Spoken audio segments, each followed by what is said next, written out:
carnaval do ano que finda, e eu conheci meu mundo encantado. Uma linda flor veio da fazenda para conhecer o grande reinado. Alma meiga e pura, como a natureza, vinha transbordando de grande ilusão. Caiu na folia, depois em meus braços, dançamos juntinhos sem sentir cansaço, e nos atiramos à louca paixão.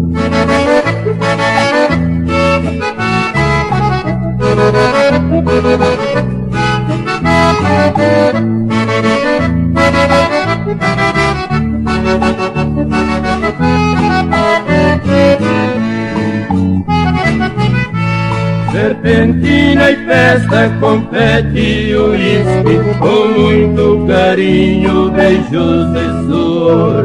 Me entreguei a ela e ela a mim, saciando a sede e fome do amor.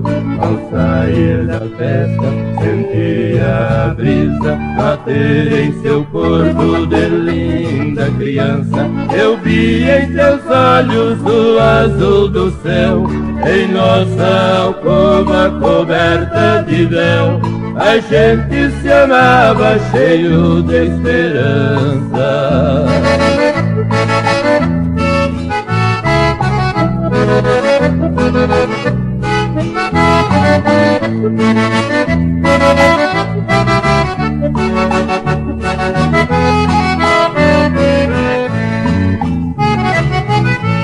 Foi dias de festa e muito amor.